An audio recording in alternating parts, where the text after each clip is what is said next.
세 번째, 공지사항 상세 보기 화면을 구현하는 방법을 소개해 보도록 하겠습니다. 이미 이제 목록은 출력하는 데 성공을 했고요.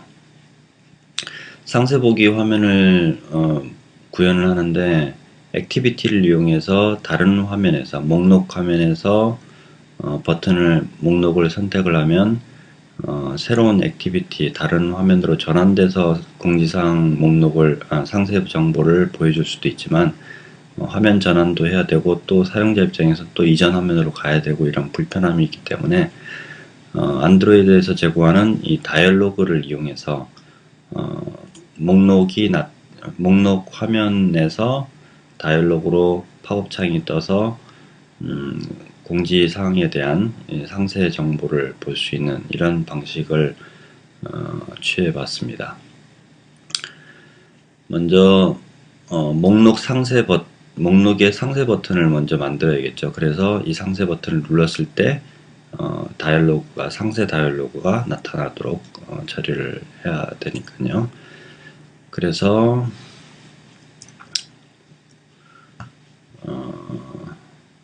행 레이아웃인 노티스 로 main.xml 파일을 열고요.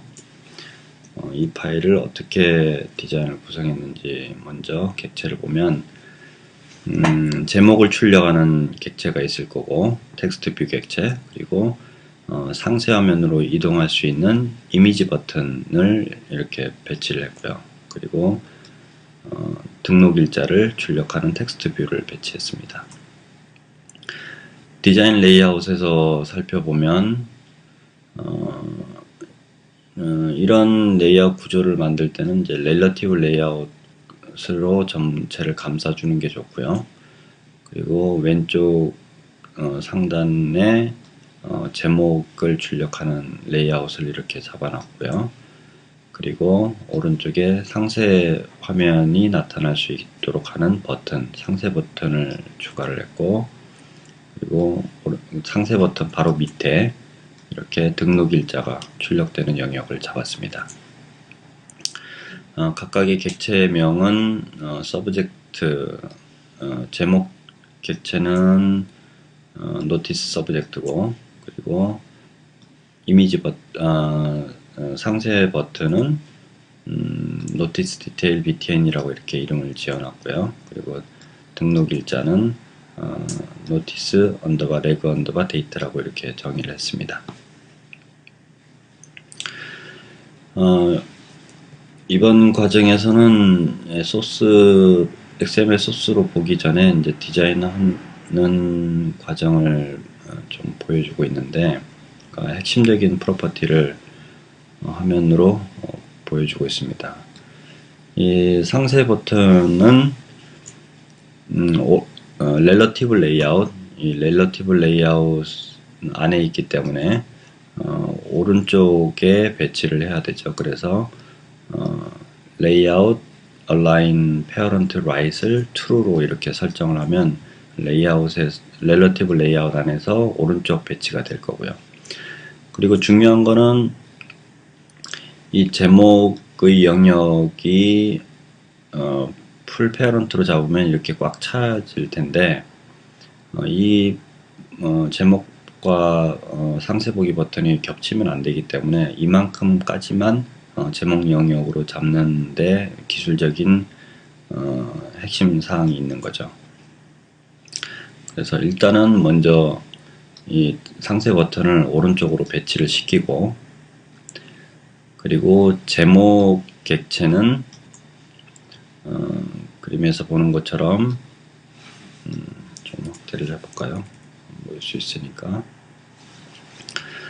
레이아웃 to left of라는 설정이 있는데, 어떤 객체의 왼쪽에 배치를 한다, 이런 정의를 할 수 있습니다. 이건 이제 relative layout 안에 있을 때의 속성이죠. 어떤 객체냐면 상세 버튼, 이 상세 버튼의 왼쪽에 제목 객체가 영역을 차지하도록 해라 라고 되어 있고, 위더스는 풀 페어런트로 이렇게 설정을 합니다. 그러면 제목 객체가 풀 페어런트로 해서 꽉 차게끔 설정을 하되, 이 상세 버튼 왼쪽에 배치하라 해서 요만큼까지의 영역만 차지하게끔 됩니다. 그리고 이 등록 버튼 같은 경우는 상세 버튼 바로 밑에 배치를 하면 되죠. 그래서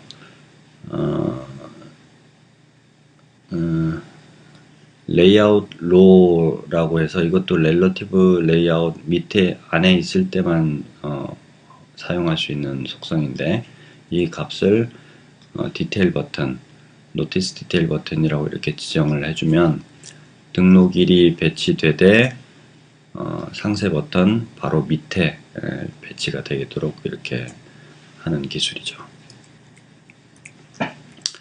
그래서 전체 소스를 살펴보면 이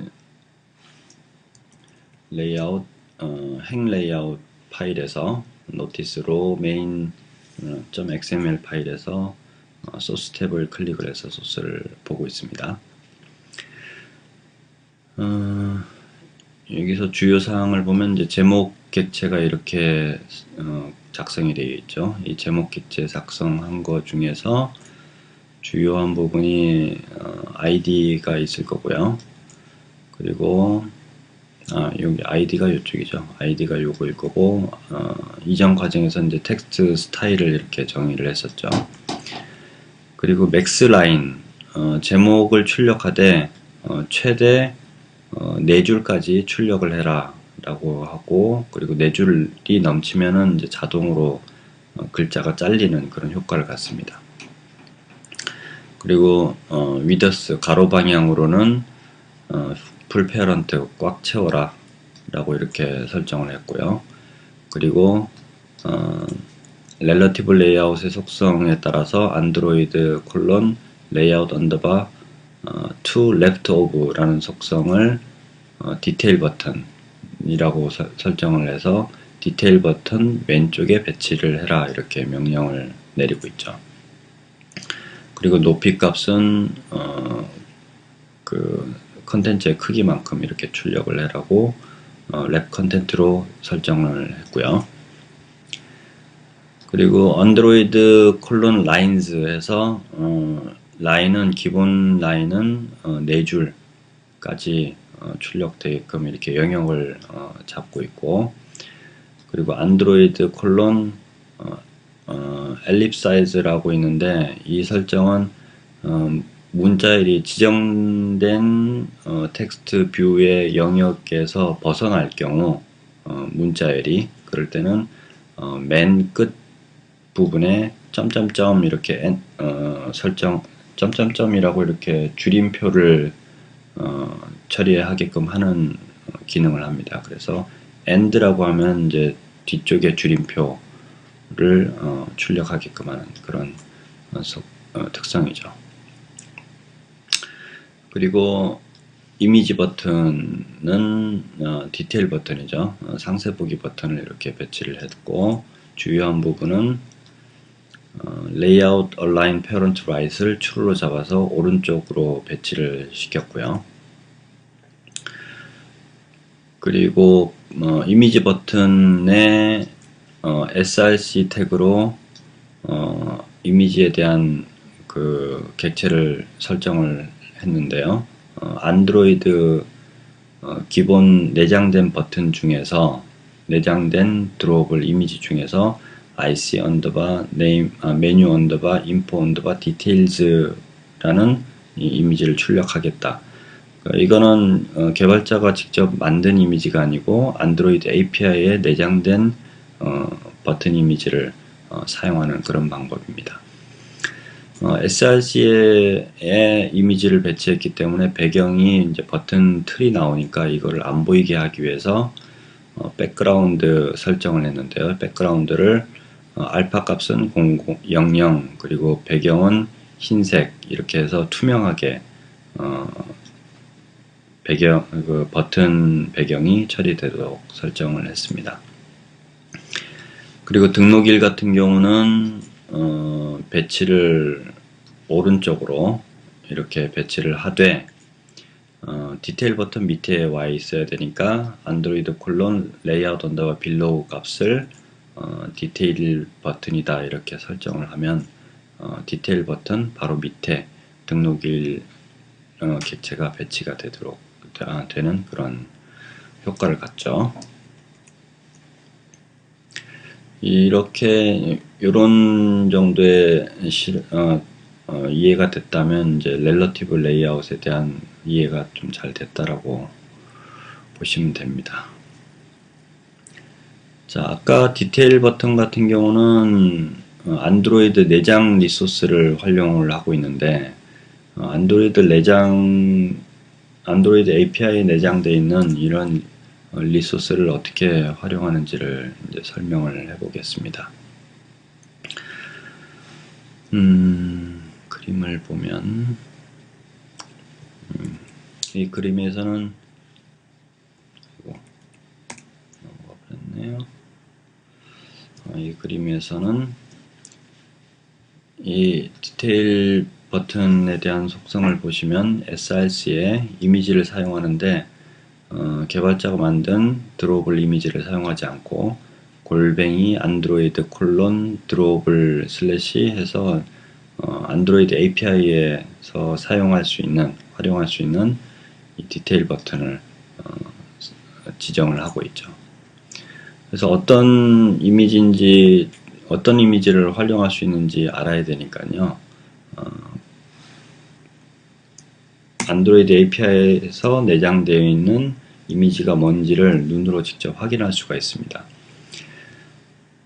그림에서처럼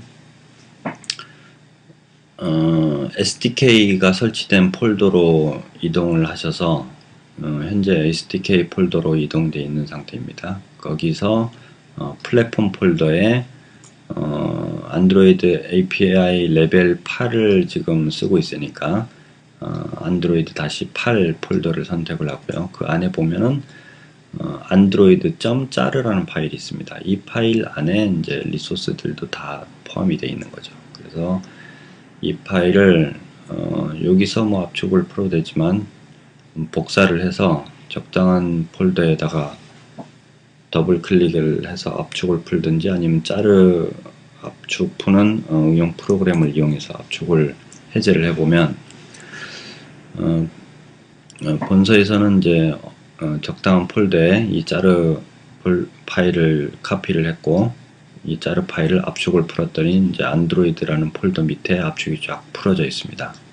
이 폴더 안을 보시면 res라는 폴더가 있을 겁니다. 이 안에 프로젝트에서 봤던 그런 폴더들을 볼 수 있습니다. 애님 폴더도 있고 뭐 컬러 폴더, 드로우블 폴더, 여러가지 레이아웃 폴더 이런 것들 있죠. 그 중에서 드로우블도 여기 보면 이제 영문 같은 경우는 en이라고 표현되어 있고 기본 드로우블 같은 경우는 이제 그 언어에 대한 설정이 없이 그냥 드로우블 고해상도면 HDPI 뭐 이렇게 폴더가 표기되죠. 그래서 이 폴더 안에 보면 이제 이미지들이 여러 가지 활용할 수 있는 이미지들이 있는 것을 발견할 수 있을 겁니다. 그래서 미리 보기 형태로 보면 이 폴더 안에 이런 아까 디테일 버튼에서 활용했던 이 버튼이 있는 걸 알 수가 있죠. ic 언더바 메뉴 언더바 info 언더바 details .png라는 파일이 안드로이드 레벨 8 API에 포함되어 있는 것을 알 수 있습니다. 그래서 이제 이런 객체들은 객체명만 알면 되니까 객체명을 보시고 그리고 사용할 수 있는 이미지가 어떤 형태인지 이렇게 보고 판단할 수 있습니다. 다음은 이제 해시맵을 이용해서 전체 데이터를 공유하는 방법을 설명하겠습니다.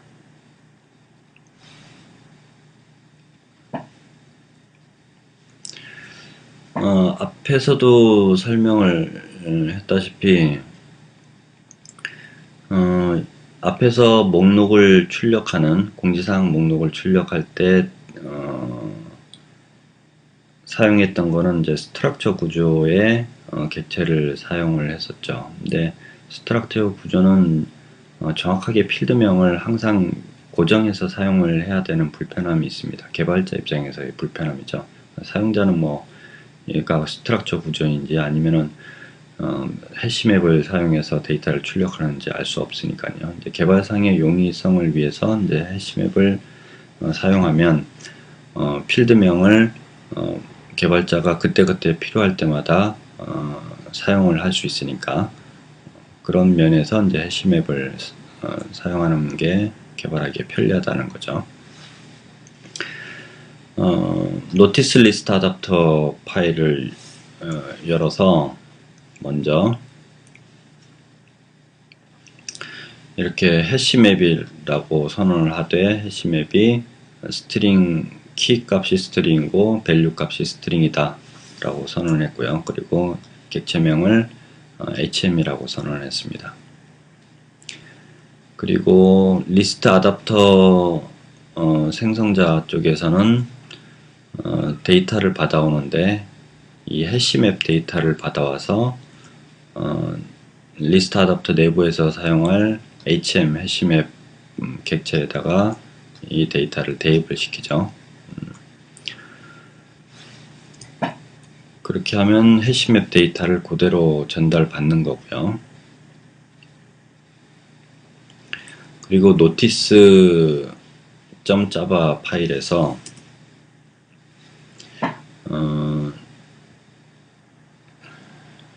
이 리스트 어댑터를 호출을 할 때, 인스턴스로 호출을 할 때 해시맵으로 해독을 했던 기존에는 이렇게 던졌죠. 잠시만, 위에서 설명을 빼먹은 게 있네요. 해시맵 인스턴스 이렇게 요 부분이네.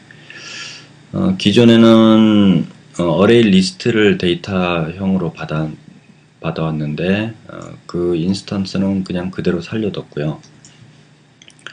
그리고 이 인스턴스는 생성자죠. 클래스 생성자는 데이터를 받아올 때 이렇게 어레이 리스트를 받지 않고 그냥 바로 해시맵을 받아오는 이런 생성자를 새로 작성을 한 겁니다. 다른 점은 단지 어레이 리스트를 전달받았던 거를 해시맵으로 전달받는다. 어레이 리스트는 이제 전달받을 때 앞에서 선언했던 notice ma라는 객체에다가 데이터를 담아두는데 이 방식은 해시맵 객체에다가 데이터를 담아서 활용을 한다 이런 개념이죠.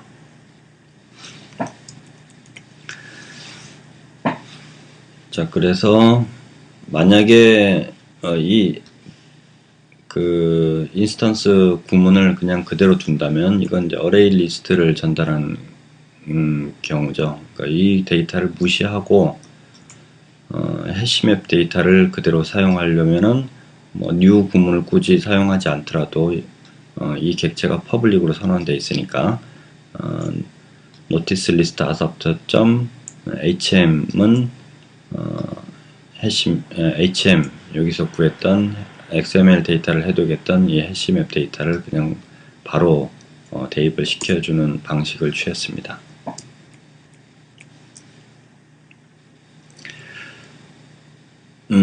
여기에 이제 호환 소스라고 이렇게 설명을 하죠. 이거는 뭘 의미하냐면 이렇게 구문을 구사하는 방법도 있지만 이 구문을 주석으로 막고 이렇게 HM을 전달하는 생성자를 이용해서 notice list adapter를 호출할 수 있다라는 것을 보여주고 있습니다. 자, 그 다음에 기존에는 제목을 출력하는 부분과 그리고 등록일을 출력하는 부분을 notice MA 스트럭처 구조에서 get해서 제목을 출력하는 방식을 취했는데 이 부분을 주석으로 전부 다 처리하고 해시맵으로 받아오는 방법을 구현을 해봤습니다.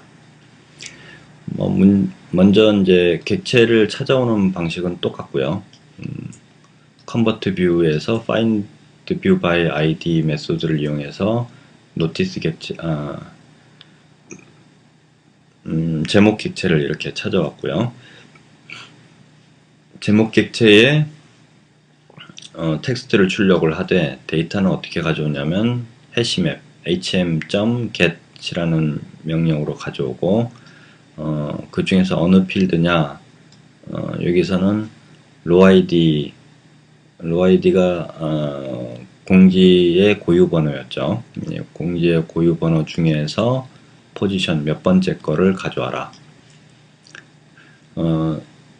XML을 해독을 할 때 해시엠 맵을 제작을 할 때 필드명 대괄호 그리고 포지션 번호 레코드 번호죠. 그리고 대괄호 닫는 뭐 이런 형태로 키 값을 정의를 했으니까 이렇게 해서 해시맵 hm.get 메소드 이렇게 호출을 해주시면 고유 번호를 가져올 수 있고요. 이 고유 번호에 바로 점을 찍어주고 공백 하나를 띄워준 다음에 이 구문은 이제 그대로 쓰고 있네요. notice MA에서 제목을 그대로 가져와서 썼는데 이 구문도 역시 이렇게 쓰지 않고 hm.get 가로 열고 로아이디 대신에 이제 서브젝트라고 이렇게 입력을 하고 포지션을 입력을 하시면 제목을 가져올 수 있습니다. 이 부분은 나중에 이제 소스에서 한 번 더 설명을 할 겁니다. 그리고 이 구문은 이제 그대로 살려두고 있네요. 그래서 해시맵을 이용을 해서 원하는 필드의 데이터를 자유자재로 가져올 수 있다는 사례를 보여주고 있습니다. 그리고 이 부분은 이제 디테일 버튼에 대해서 상세 버튼을 클릭하면은 그 상세 보기 대화 상자가 나타나게 하는 그런 구문이죠. 목록에서 상세 보기 버튼을 클릭을 하기 때문에 notice list adapter.java 파일에서 구문을 추가하는 것이고요. 그리고 이 해당 메소드는 여기 그림에서 보는 것처럼 getView 메소드 밑에 이 구문이 추가된 겁니다. 자, 포지션 현재 해당되는 레코드 번호를 포지션 int라는 변수에 다시 대입을 시키는데 이 이유는 밑에서 알게 될 겁니다. 이 객체를 파이널로 이렇게 선언을 해놨고요. 다른 클래스에서도 활용을 할 수 있게끔 정의한 거죠. 그러니까 변수를 공유할 수 있는 그런 개념이라고 보시면 됩니다. 자, 디테일 버튼을 찾아와야 되니까 convert view에서 find view by id 메소드를 이용해서 r.id.notice detail btn 객체를 찾아서 이 이름을 notice detail btn이라고 정의를 했습니다. 그리고 참고사항으로 이제 로그캣에 디테일 버튼이 어떤 버튼인지를 좀 구분하려고 출력을 해본 거고요. 그리고 try catch 구문으로 처리를 했습니다. 뭐 혹시나 오류가 발생할 수 있을 것 같아서 처리한 부분인데 굳이 없어도 상관이 없을 것 같네요. 그래서 이 버튼을 클릭을 했을 때에 대한 클릭 이벤트를 처리를 하고 있습니다. 이 버튼을 디테일 버튼을 클릭을 하면 notice info라는 메소드를 실행해라. 그리고 몇 번째에 대한 레코드인지를 notice info 메소드에 전달을 해야 되니까 그럴 때는 position int를 사용해라. 만약에 이 구문을 포지션이라고 이렇게 정의를 하면 이벤트 리스너 내부에는 이 구문 자체가 이제 new로 선언된 클래스 안에 있는 구문이기 때문에 여기서부터 여기까지가 클래스 안에 있는 구문이죠. 별도의 클래스 안에 있는 서브 클래스의 구문이기 때문에 int라는 포지션이라는 객체를 찾을 수가 없습니다. 근데 포지션 int라는 객체는 파이널로 선언을 해놨기 때문에 이 밑에서도 객체가 몇 번째인지 이 객체를 인식을 할 수 있는 거죠. 이 부분은 이제 주석으로 처리되어 있는 부분은 개발 과정에서 제목 포지션으로 지정된 그 내용이 제대로 맞는지를 좀 판단해 보기 위해서 정의한 구사한 구문인데요. 해시 맵을 통해서 데이터를 전달받았으니까 hm.get 메소드를 이용해서 내용을 받아올 수 있고요. 내용은 컨텐츠라는 필드죠. 그래서 컨텐츠라고 이렇게 구사를 하고 있습니다. 그래서 포지션 int 가지고 몇 번째 컨텐츠를 가져와라, 내용을 가져와라 라고 했고, 그 값을 tmp라는 문자열 변수에 대입을 했고요. 그리고 토스트를 이용해서도 화면에서 현재 잡았던 그 내용이 무엇이냐를 출력을 해볼 수 있죠. 그래서 토스트를 이용을 해서 화면에 출력을 할 때는 알림 대화 상자를 호출할 때는 반드시 컨텍스트가 무엇인지를 지정해야 된다고 그랬죠. 어느 화면이다. 근데 이 클래스에서는 mcontext,가 현재 화면이다라는 그런 정보를 가지고 있으니까 이렇게 선언했고요. 그리고 출력할 안내문, 내용 안내문으로 내용을 출력하게끔 이렇게 설정을 했었습니다. 그리고 로고캣에다가 또 한번 출력을 해봤고요. 이제 이건 이제 실험이 다 끝났으니까 주석으로 막아 놓은 거죠.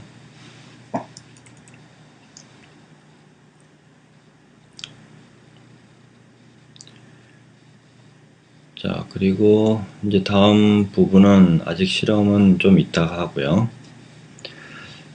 레이아웃 스타일을 정의하는 방법을 설명을 하고 있는데, 이 부분은 중복돼서 좀 설명되는 부분이 있네요. 앞에서도 한번 언급을 했죠. styles.xml 파일을 열어보시면 노티스 다이얼로그 텍스트라는 스타일을 정의를 했었죠. 이 스타일은 이 부분에 좀 수정이 가해졌네요.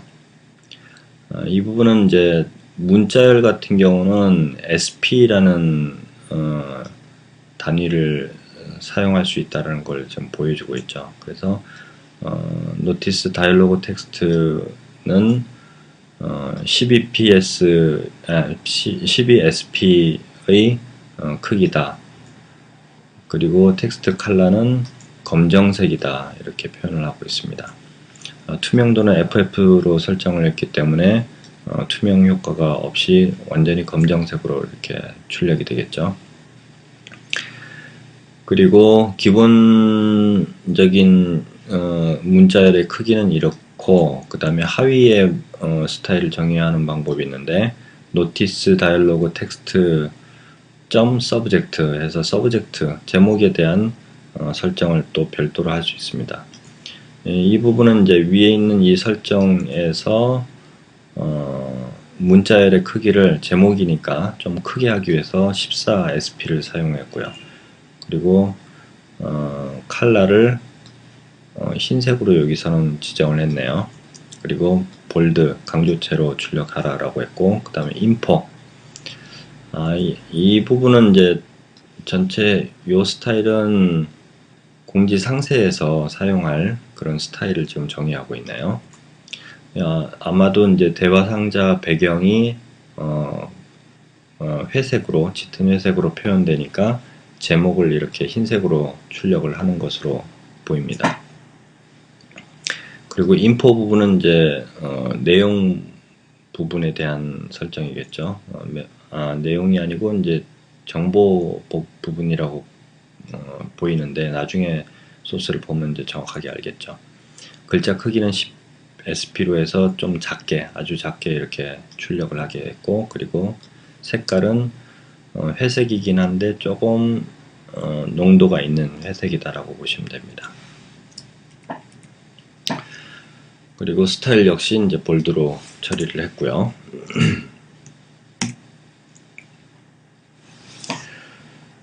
자, 그리고 대화 상자를, 상세보기 대화 상자를 이렇게 출력하기 전에 둥근 사각 틀을 만들어서 배경으로 활용하기 위해서 작업하는 과정입니다. 이것도 이제 여러 가지 면에서 개발하시는데 많이 활용될 부분인데요. Shape and Corners라고 이렇게 제목을 달았고요.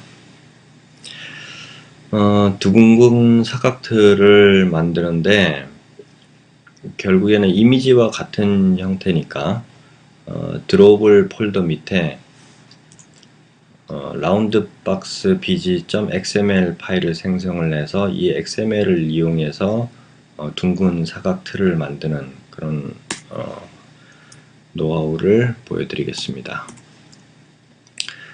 그래서 라운드박스 bg.xml 파일을 생성을 했고요. 생성하는 방법은 이제 그냥 앞서에도 이제 많이 설명했으니까 생략을 하겠습니다. 자, shape 태그를 이용해서 만들었습니다. shape 태그를 먼저 선언을 하고 shape 태그 닫아줬고요. 그리고 solid, shape 모양을 만드는데 solid, 테두리는 테두리 컬러를 흰색으로 정의를 한다. 그리고 투명도도 약간 줬고요. 그 다음에 코너, 사각형을 만드는데 코너를 레디어스,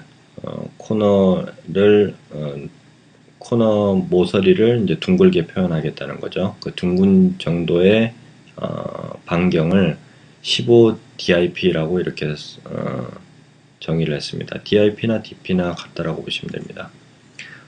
비례적인 크기다라고 이해를 하시면 되겠습니다. 앞에서도 한번 언급을 했을 거예요. 그 화면 픽셀은 동일하지만 화면의 액정의 덴시티 밀도에 따라서 크게 표현될 수도 있고 작게 표현될 수도 있는데 이 비율을 똑같이 잡아주는 게 바로 이제 DP라는 단위라고 했죠. 그래서 반경을 사각 모서리에 대한 반경을 15 dp로 이렇게 설정을 했고, 그 다음 패딩, 여백을 전부 다 제로로 이렇게 설정을 했습니다.